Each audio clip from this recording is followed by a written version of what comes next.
കുഞ്ഞിനെ പീഡിപ്പിച്ച കേസിൽ പ്രതിക്കായി കസ്റ്റഡി അപേക്ഷ കൊടുക്കും പോലീസ് എന്നാണ് അറിയുന്നത്. കാരണം ഇയാൾ കുഞ്ഞുങ്ങളോട് വലിയ സൗഹൃദം ഭാവിക്കുന്ന ആളായിരുന്നു. അതുകൊണ്ട് തന്നെ മറ്റു കുഞ്ഞുങ്ങളെ കാണാൻ ഇയാൾ ഉപദ്രവിച്ചിട്ടുണ്ടോ എന്നുകൂടി പോലീസ് ഇപ്പോൾ അന്വേഷിക്കുന്നുണ്ട്. ശ്യാംകുമാർ.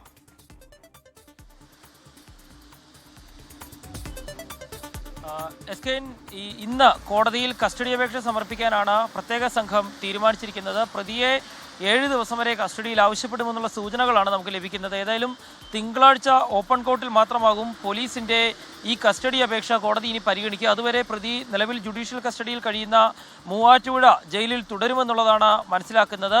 ഇതിനു പുറമെയാണ് പ്രതിയുടെ സ്വഭാവ വൈകൃതങ്ങളെക്കുറിച്ച് ചില അന്വേഷണങ്ങൾ നടത്താൻ പോലീസ് തന്നെ തീരുമാനിച്ചിരിക്കുന്നത്. പ്രദേശവാസികളിൽ നിന്ന് തന്നെ ലഭിച്ച ചില വിവരങ്ങളും ഇയാളുടെ ഫോണിൽ നിന്ന് ലഭിച്ച ചില വിവരങ്ങളുമാണ് ആ അന്വേഷണത്തെ നയിക്കുക. ഏതായാലും ഇത്തരം വിവരങ്ങൾ കൂടി ശേഖരിച്ച ശേഷം പ്രതിയെ കസ്റ്റഡിയിൽ വാങ്ങണം എന്നുള്ളത് തന്നെയാണ് പോലീസ് ഇപ്പോൾ തീരുമാനിച്ചിരിക്കുന്നത്. നിലവിൽ ഈ അമ്മയുടെ കൊലപാതക കേസുമായി ബന്ധപ്പെട്ട് അമ്മയിലേക്ക് കൂടുതൽ അന്വേഷണങ്ങൾ ഈ അടുത്ത ദിവസങ്ങളിൽ കൊണ്ടുപോകാനാണ് തീരുമാനം.